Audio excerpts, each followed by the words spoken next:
En ce 8 mars, Apple nous a offert une présentation de nouveaux produits, donc bien évidemment, on va en parler dans cette vidéo. Et bien entendu, avant de commencer cette vidéo, je t'invite simplement à t'abonner si c'est toujours pas fait et d'appuyer sur le bouton cloche pour être notifié à chaque fois que je publie une vidéo. Donc sur ce, commençons cette vidéo.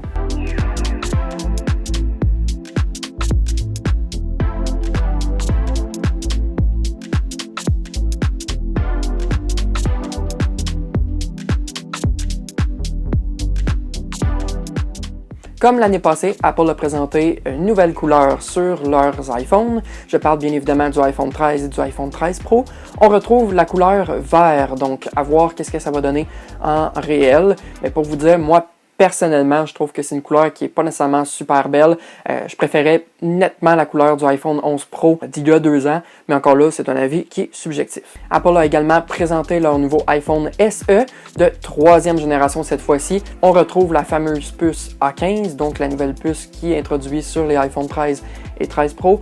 On a également la fonctionnalité 5G pour la connectivité cellulaire et finalement des petites améliorations par rapport à l'autonomie, mais sans plus, niveau design, on reste sur la même chose. Moi, honnêtement, ça m'a vraiment déplu parce que je m'attendais à ce qu'Apple sorte vraiment quelque chose qui sort de l'ordinaire un petit peu, ou du moins quelque chose qui a un petit peu moins de barre au niveau des écrans. Je m'attendais vraiment à ce que Apple mette peut-être le Face ID sur l'iPhone SE. Ça aurait été quelque chose de vraiment très intéressant. Ou peut-être même avoir le Touch ID sur le côté et avoir vraiment un écran avec moins de bordure. Mais bien entendu, Apple a voulu rester. C'est un peu sur le même principe des iPhone 8, mais ça fait quand même dater un petit peu le design parce que c'est un design qui date quand même depuis 2014 avec l'iPhone 6, donc je trouve ça assez décevant. Et le pire dans tout ça, c'est que l'iPhone SE est plus cher que l'année passée. Il est à partir de 579, donc bien entendu pour le modèle 64 GB. Encore là, on va voir qu'est-ce que ça va donner un petit peu au niveau de l'autonomie, si vraiment ça vaut la peine d'acheter l'iPhone SE pour cette raison-ci. Du côté des iPads, c'est le modèle Air qui a subi un petit coup de jeunesse. Qu'est-ce qu'il y a de nouveau? On retrouve la puce M1, donc fini les puces A qu'on avait auparavant sur les milieux de gamme de la marque. Et bien évidemment, on a aussi le centre cadré, donc le center stage comme on peut appeler en anglais, donc ce qui nous permet finalement d'avoir un suivi lorsqu'on bouge comme ça ici en caméra avant, donc pour des gens qui ont des vidéoconférences en FaceTime ou des choses comme ça, ça devient très intéressant. On l'avait sur la version mini, donc sur l'iPad mini et sur l'iPad Pro, et désormais il est introduit sur l'iPad Air. Autre nouveauté, c'est la 5G qui a été finalement mise sur les iPad Air.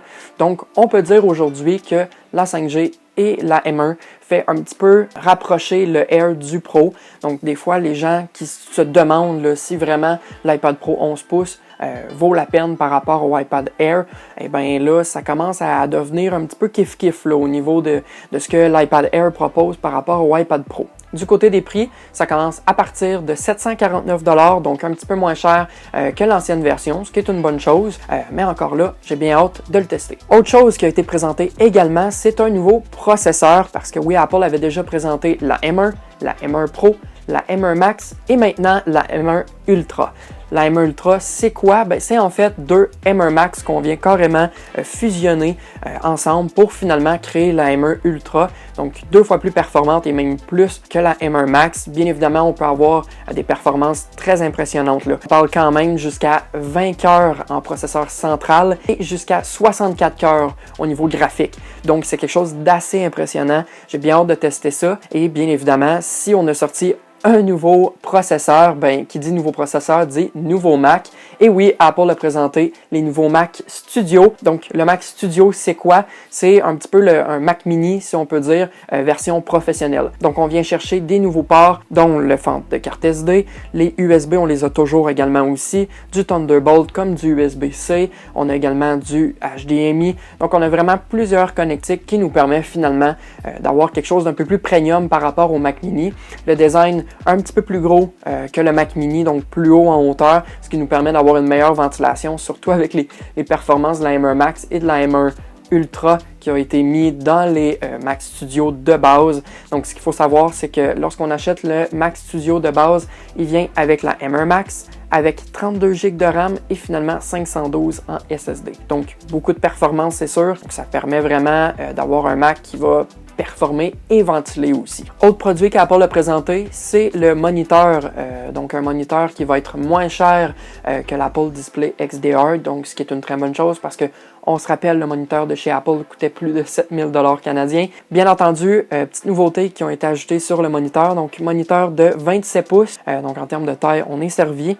Bien entendu, des bordures très minces. Un écran de 5K. On a une webcam en façade avant, chose qu'on n'a pas avec le XDR. Donc, une caméra de 12 mégapixels avec le Center Stage. Donc, même chose que pour l'iPad Air. Quelque chose qui peut bouger tout dépendamment de comment on va bouger dans l'écran. Bien entendu, on a également des haut-parleurs. Donc, 6 haut-parleurs qui nous permet d'avoir l'audio spatial. Oui, on a une belle caméra avec le Center Stage, donc le centre cadré, mais ce que je trouve un petit peu décevant, c'est le fait qu'il n'a pas de 120 Hz au niveau du taux de rafraîchissement de l'écran.